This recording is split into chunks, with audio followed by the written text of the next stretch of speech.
नमस्कार, मैं राजवीर हूं और पावर फाइल्स में आपका एक बार फिर स्वागत है।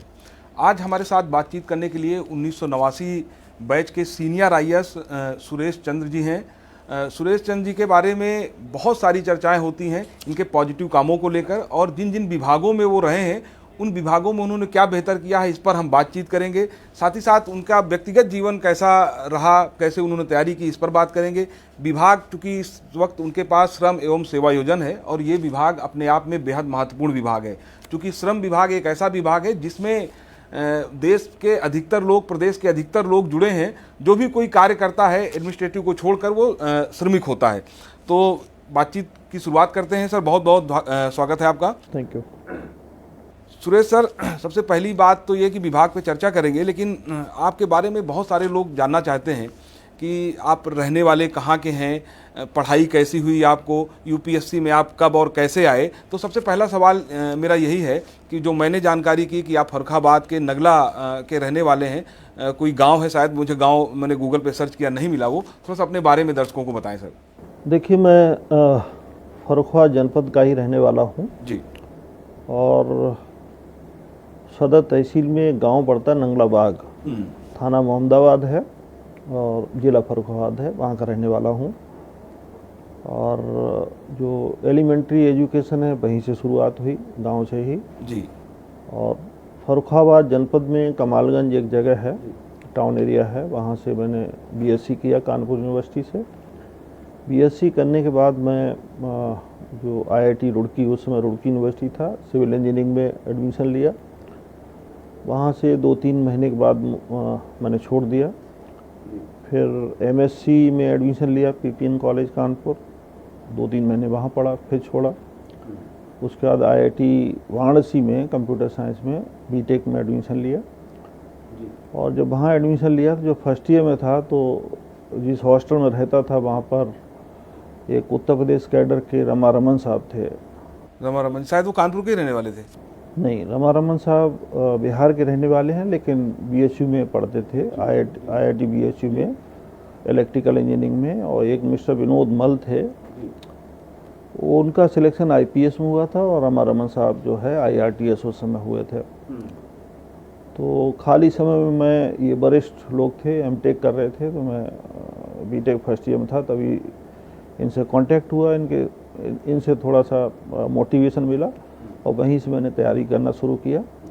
और तैयारी के बाद में जब मैं थर्ड ईयर में था, उसी समय इंडियन फॉरेस्ट सर्विस में अपियर हुआ। यानी सर पहला सिलेक्शन आपका इंडियन फॉरेस्ट सर्विस में हुआ। हाँ, तो 88 बैच में इंडियन फॉरेस्ट सर्विस ज्वाइन किया और फिर अगली साल इंडियन एडमिनिस्ट्रेटिव सर्विस में आ गया 89 में। अच्छा सर, चूँकि फैमिली बैकग्राउंड कैसा था आपको शुरू में, जब आप देखिए, फादर ऑब्वियसली हमारे किसान थे, तो पढ़ाई लिखाई होने के बाद में तैयारी तो सारी हमने खुद ही की। जब आईआईटी में पढ़ रहा था तो पहले तो वहाँ का सिलेबस पढ़ना होता, खाली टाइम में स्पेशली मैथमेटिक्स फिजिक्स हमने ऑप्ट किया था, तो उसकी तैयारी और ठीक से करता रहा। नहीं सर, अक्सर ऐसा होता है कि जैसे आपने बताया कि फादर आपके किसान थे, आप किसान परिवार से थे, तो सबसे बड़ी समस्या तो एक तो आर्थिक समस्या आती है पढ़ाई के दौरान, कि अगर भाई इस समय भी किसानों की स्थिति बहुत बेहतर नहीं है, उस वक्त तो दौर ही कुछ और था, रहा होगा सर। तो ऐसे में आर्थिक स्थिति कैसी थी आपकी? क्या आप भी अभावों में पढ़े या अभावों से निकले? ये देखिए, ऐसा है, आज की तारीख में बहुत सारे स्कॉलरशिप्स, बहुत सारी सहूलियतें गवर्नमेंट ने कर रखी हैं। उस समय अलबत्ता थोड़ी प्रॉब्लम थी, मतलब गवर्नमेंट की तरफ से भी स्कॉलरशिप वगैरह ही मिलता था। जब हम बीटेक कर रहे थे तो एक ट्रस्ट था पंजाब का जी, उसने थोड़ा हेल्प किया था और वहीं से पढ़ाई लिखाई हम अपना पूरी किया। अच्छा, तो सर ये ट्रस्ट मतलब ऐसे होनहार बच्चों के लिए रहा होगा कि जो बच्चे तेज हैं पढ़ने में, उनको वो फाइनेंशियली सपोर्ट करें, जिससे जो है ये है। ठीक है सर, आप जिस डिपार्टमेंट के एसीएस हैं, चूँकि आप अपर मुख्य सचिव हैं, तो श्रम एवं सेवा योजन, तो सरकार की तरफ से अभी 100 दिन की कार्य योजना के बारे में एक्सप्लेन किया गया, बताया गया, और जिस तरह से आप 100 दिन, 6 महीने, 1 साल और 5 साल इन चरणों में जो कार्य योजना बनी है, तो एक बड़ी जिम्मेदारी थी कि प्रदेश में रोजगार दिया जाए, 100 दिन के एजेंडे में था। तो विभाग इन एजेंडों तक क्या पहुंच पाया, कितना पूरा कर पाया इन एजेंडों को? देखिए, रोजगार देने के संबंध में सेवा योजना विभाग की तरफ से रोजगार मेले लगाए जाते हैं। तो जो टारगेट हम लोगों ने रखा था कि 25,000 लोगों को 100 दिन में एम्प्लॉयमेंट दिलवाएंगे, तो उसकी पूर्ति उससे ज़्यादा हुई। रोजगार मेले लगाए विभाग ने और करीब 58,000 लोगों को रोजगार उपलब्ध कराया गया। इसमें होता ये है कि जो सेवा योजना पोर्टल है, उसी पोर्टल पर एम्प्लॉयर, बहुत सारी कंपनियां वो रजिस्टर्ड हैं, और जो जिनको एम्प्लॉयमेंट चाहिए, लड़के हैं करीब 40 लाख के आसपास, वो उनका रजिस्ट्रेशन है। और कंपनियां डिफरेंट डिस्ट्रिक्ट हेडक्वार्टर पर कंपनियों को इनवाइट करते हैं, और जो जिस तरीके के लड़के उनको चाहिए होते हैं उनको इन्फॉर्मेशन जाती है, वो आते हैं और कंपनियां इंटरव्यू लेती हैं, इंटरव्यू के आधार पे उनको जॉब प्रोवाइड करती हैं। जी, अच्छा सर, कितने मतलब एक्चुअल संख्या कितनी होगी 100 दिन में? 58,000 लोगों को 100 दिन के अंदर सरकार की तरफ से रोजगार दिए गए। सरकार की तरफ से नहीं, ये कंपनियां देती हैं, डिफरेंट कंपनियां जिनको चाहिए होते हैं। आपके यहाँ ये रजिस्टर्ड लोग होते हैं, तो अलग अलग कंपनियां आती हैं? देखिए, ऐसा ना, सेवा योजना विभाग एक पोर्टल, एक प्लेटफॉर्म उपलब्ध करा देता है, जिसको नौकरी चाहिए उसके लिए और जिसको आदमी चाहिए उसके लिए।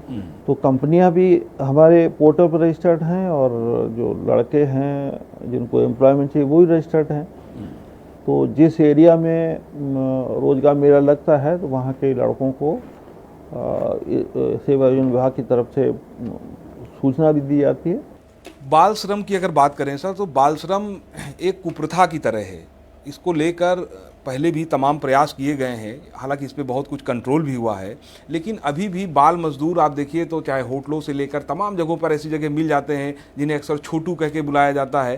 तो क्या इनको लेकर कुछ विभाग की तरफ से कोई योजना है? वैसे जो सरकार ने कमिटमेंट किया है कि अगले 5 साल में उत्तर प्रदेश बाल श्रम मुक्त होगा, मतलब कोई श्रमिक बाल श्रम नहीं रहेगा। उत्तर प्रदेश सरकार की तरफ से, यूनिसेफ की तरफ से, दोनों के सहयोग से एक नया सवेरा ये स्कीम भी चल रही है।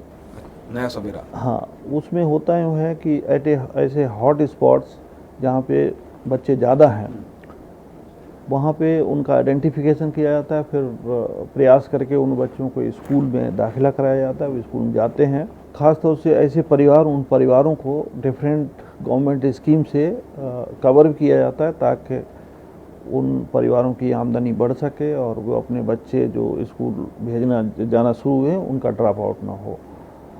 तो ये हो रहा है। और अभी जो उत्तर प्रदेश सरकार ने ख़ास तौर से जो कमिटमेंट किया है कि अगले 5 साल में कितना काम करना है, तो 5 साल में ये यूनिसेफ, उसका भी कमिटमेंट है, उत्तर प्रदेश सरकार भी कमिटमेंट है कि बाल श्रम मुक्त होगा प्रदेश। अच्छा, जैसा सर सामान्य लोग समझते हैं बाल श्रम को लेकर कि भाई बाल श्रम की स्थिति तभी आती है जब माँ बाप के पास कोई मतलब वो फाइनेंशियली वीक होते हैं, उनके पास कोई विकल्प नहीं होता है, तो ऐसे में वो अपने बच्चों को ही लगा देते हैं कि छोटे हैं, कम उम्र के हैं, लेकिन जाएं होटलों में काम करें, कहीं काम करें। हाँ, तो ये मूल समस्या है क्या उसमें? ये बात बिल्कुल सही है अपनी जगह। देखिए, हमारे श्रम विभाग में 2 बोर्ड भी हैं, एक सोशल सिक्योरिटी बोर्ड है और एक BOCW बोर्ड है। BOCW जो वो श्रमिक जो कंस्ट्रक्शन में काम करते हैं, और वो करीब उत्तर प्रदेश में 1.5 करोड़ रजिस्ट्रेशन है उनका, तो उससे बहुत सारी वेलफेयर स्कीम भी चलती है। तो ऐसे परिवार जिनके घर का बच्चा बाल श्रम में पाया जाता है, तो उस परिवार को हम डिफरेंट वेलफेयर स्कीम से भी कवर करते हैं।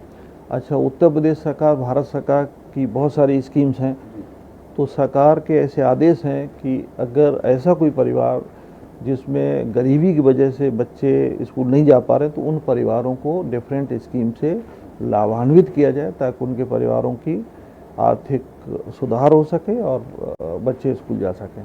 सर जैसे बाल श्रम की बात हुई, लेकिन इसी कैटेगरी में एक बंधुआ मजदूरी होती है। बंधुआ मजदूर जो कहे जाते हैं, ये बेसिकली पहले तो हम लोग सुनते थे कि बंधुआ मजदूर जो बड़े साहूकार टाइप के लोग होते थे या समाज में जो रिच होते थे, तो वो ऐसे लोगों को पुराने समय में रखते थे, बंधुआ रख लेते थे और उन्हीं के यहाँ काम करवाते थे।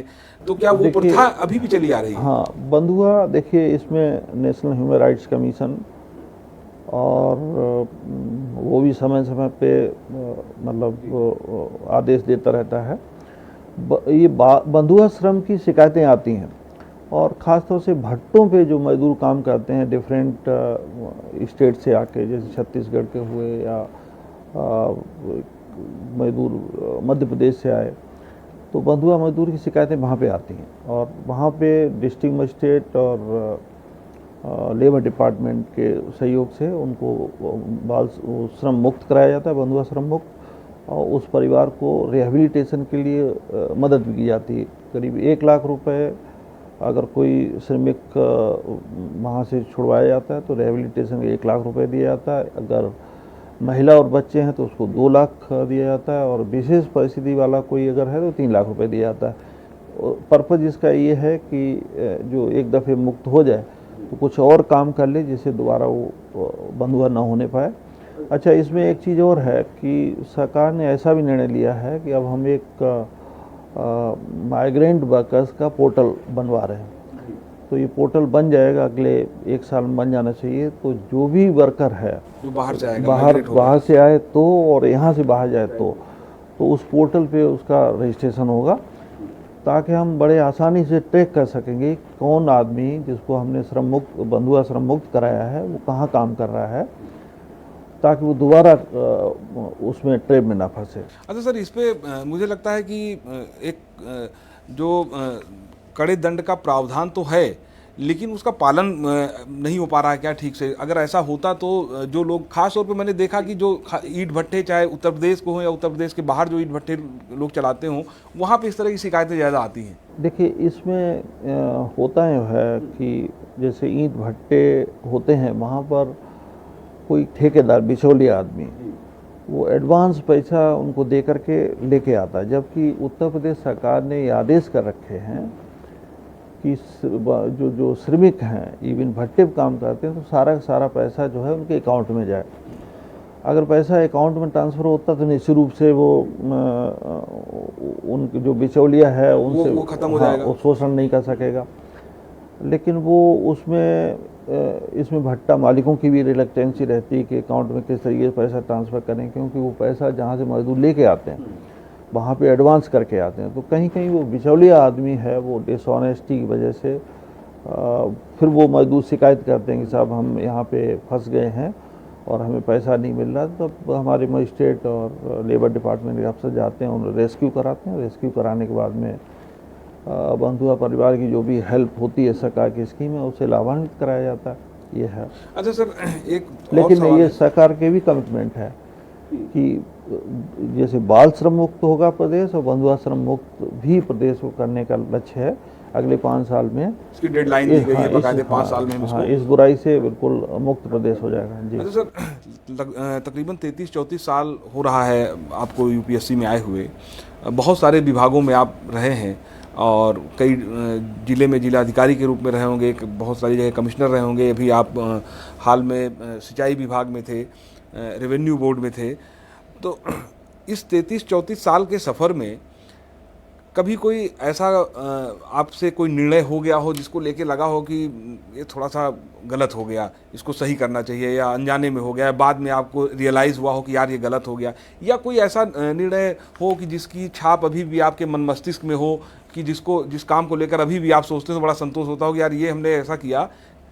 एक देखिए, इंस्टांस कोट करता हूँ कि जब मैं डिस्ट्रिक्ट मजिस्ट्रेट मऊ था तो पब्लिक मीटिंग के समय एक विडो लेडी मेरे सामने पेश हुई, और उसका शिकायत ये थी कि उसके पास जो एक भैंस थी, तो भैंस का दूध बेच करके वो परिवार उसका चलता था।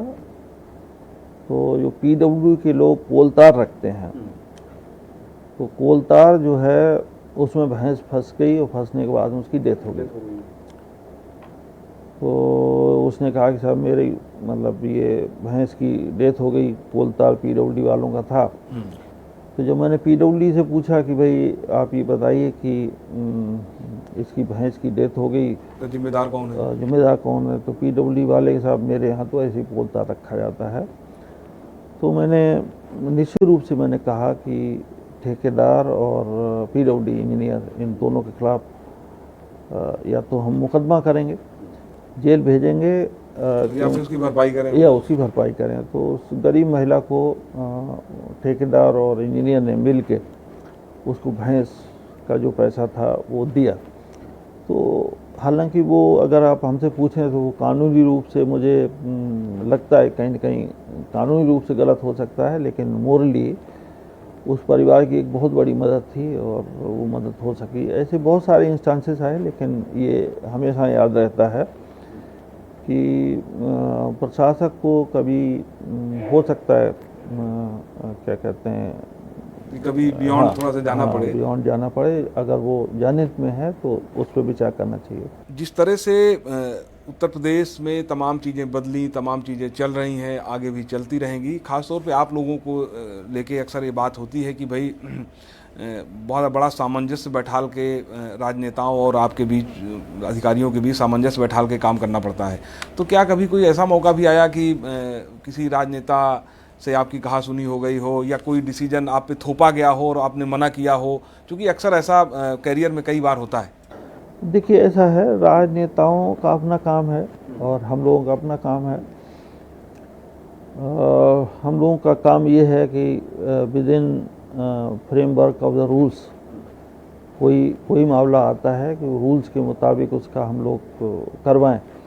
और हम लोगों के भी काम है कि राजनेता कुछ करना चाहते हैं तो वहाँ फैसिलिटेट करा जाए, नियम के दायरे में लाके वो काम करा जाए।